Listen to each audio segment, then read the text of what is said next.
안녕하세요. 수인아빠입니다. 오늘 주제는요, 상가 분양받을 때 주의할 점입니다. 먼저 영상 보시기 전에 오른쪽 화면 하단에 있는 빨간색 구독 버튼 눌러주시고요. 오늘 주제 시작하겠습니다. 오늘 주제는 상가 분양받을 때 주의할 점입니다. 우선 먼저 뉴스 하나 보시고선 시작을 하겠습니다. 부산에서 상가를 사기로 분양해서 몇억 원씩 피해를 봤다고 주장하는 사람들이 길거리에서 단체 시위를 벌이고 있습니다. 요새 은행이자도 얼마 안 돼서 투자할 데 없나 고민하는 분들 많은데 솔깃한 제안들 신중하게 뜯어보셔야 됩니다. 송성준 기자입니다. 부산시청 앞에 200여 명이 모여 시위합니다. 10여 명은 단식 농성도 벌입니다. 상가 분양 사기를 당했다며 억울함을 호소하는 집회입니다. 이들이 분양받은 상가는 부산 정관 신도시 중심가에 신축 중인 대형 멀티플렉스 건물입니다. 계약금과 중도금 20%만 내면 분양받을 수 있는데 중도금 40%는 무이자로 대출해주고 나머지 잔금 40%는 준공 후 2개월 안에 치르도록 했습니다. 그런데 분양사는 30에서 45%까지 이자를 주겠다면서 잔금을 투자 형식으로 미리 내도록 했습니다. 은행에 잔금을 넣어놓으면 이자가 없지 않느냐, 우리에게 투자를 해라. 그러면 준공과 동시에 그 이득금을 돌려드리겠습니다 했어요. 더구나 잔금은 분양사와 책임 준공 계약을 맺은 자산 신탁 계좌로 입금해야 하지만 분양사 측 조모 대표 등 이사 개인 명의 통장으로 입금하게 했습니다.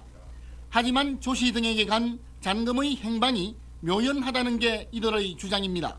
잔금을 이미 조모 씨 등에게 송금을 했음에도 불구하고 다시 모 자산신탁회사로 이중 지급을 해야 되는 그런 문제가 발생하게 됩니다. 이 분양사가 지은 또 다른 대형 상가도 영화관과 대형 서점이 철수하는 등 유령 건물이 되다시피 했습니다. 분양사가 전기요금을 내지 않아 전기가 끊긴 겁니다. 이런 식으로 이 분양사로부터 피해를 본 사람이 천여 명, 액수는 2천여 원에 이를 것으로 추산됩니다. 자산을 주고 싶죠. 만날 수명이 안 묻으면 자원 붙자고. 회사 측은 최근 부동산 경기 침체에 따른 분양 저조와 자금 압박 때문이라며 회생 대책을 마련하겠다는 입장입니다. 경찰은 시행사 대표를 이번 주 재소환해 사기 혐의 등에 대해 조사를 벌입니다. SBS 송승준입니다. 부산에서 상가를 사기로 분양해서 몇억 원씩. 네, 안타까운 사연인데요. 이런 경우가 이제 잊혀질만 하면 나오고 잊혀질만 하면 나오고 합니다. 참 안타까운데요. 이제 그 시행사 분양사 대표인 조 씨는 이제 정관 신도시에 상가를 분양하면서 분양자와 투자자 등에게 높은 수익을 주겠다고 투자금을 받아서 이제 가로챈 사건입니다. 뭐 집회도 하고 시위도 하는데요. 사실상 지금 구제받기는 좀 힘들지 않을까 하는 생각을 합니다. 왜냐면은 이분들이 이제 투자 약정서라는 걸 체결했어요. 그리고 이제 가장 큰 문제는 신탁 계좌로 돈을 입금한 게 아니라 이 분양사 계좌로 돈을 입금했습니다. 이래서 이제 문제가 많이 생깁니다. 사실은. 자, 또 다른 이제 내용 한번 보실까요? 수도권 신도시에 신축 중인 상가를 분양받고자 계약을 체결하였습니다. 현재 건물이 준공되었고 시행사에 의하면 보존 등기 처리 중이라고 하는데 아직 등기는 나지 않은 상태입니다.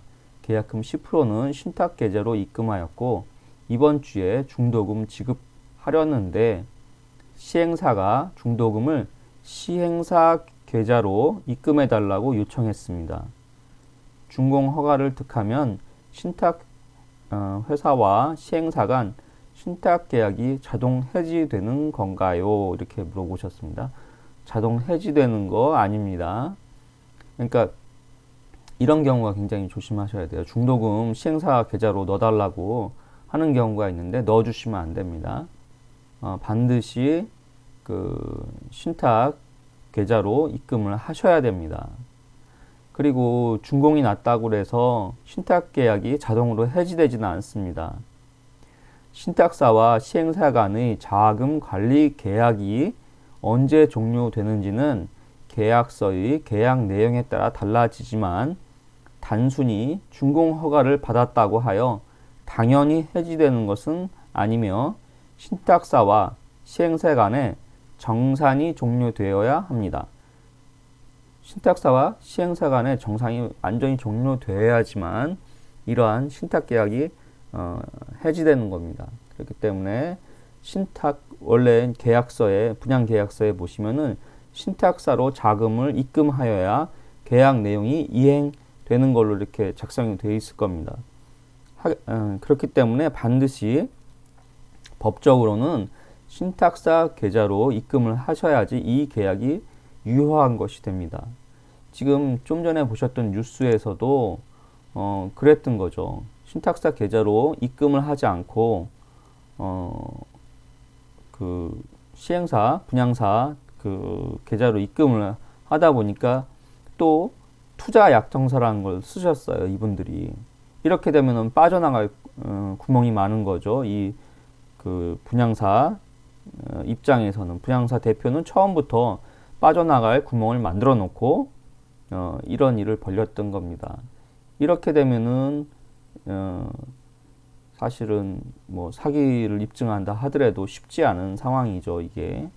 그리고 뭐 이분들이 뭐 집회를 하고 뭐 시위를 한다고 하더라도 법적으로는 이분들이 그렇게 승소할 확률은 없고요. 또 이 승소한다 하더라도 아마 이 업체 대표는 재산을 다 빼돌렸든지 뭐 어떤 방법을 벌써 취해놨을 겁니다. 그렇기 때문에 구제받기는 굉장히 어려운 상황입니다.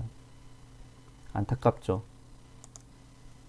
그리고 반드시 우리나라에는 지금 그 신탁법에 따라서 지위를 인정받은 신탁회사가 11개의 신탁회사가 있습니다. 이러한 뭐 무궁화 신탁이라든지 하나자산 신탁, 또 아시아 신탁, 뭐 이런 여러 가지 코남코 자산 신탁, 뭐 이런 신탁회사의 계좌로 돈이 들어가야 됩니다.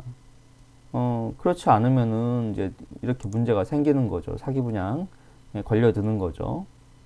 그렇기 때문에 굉장히 주의를 하셔야 되고요. 상가 분양 받으실 때는 반드시 이런 점 꼭 확인하시고 올바른 계좌로 입금하시기를 바랍니다. 오늘의 결론입니다. 상가 분양 받으실 때 신탁 계좌로 시행사 계좌 아닙니다. 시행사 계좌가 아니라 반드시 신탁 계좌로 돈을 넣어라. 이게 첫 번째 이제 오늘의 결론이고요. 두 번째 결론은 시행사, 분양사에서 높은 수익률을 제시하면 의심부터 해봐라. 의심부터 해봐야 됩니다. 돈을 많이 준다고 하면은 의심부터 해보셔야 됩니다. 그걸 덥석 물기 시작하면은 그때부터 이제 문제가 생기는 거죠. 이분들도 그 욕심 때문에 이제 그 눈을 가린 건데요. 그래서 이제 이렇게 문제가 생긴 겁니다. 오늘 영상 도움이 되셨나요? 도움이 되셨으면은 계속 영상 받아보실 분들은 오른쪽 위에 있는 노란색 수인 아빠 버튼 눌러주시고요. 오늘은 여기까지입니다. 감사합니다.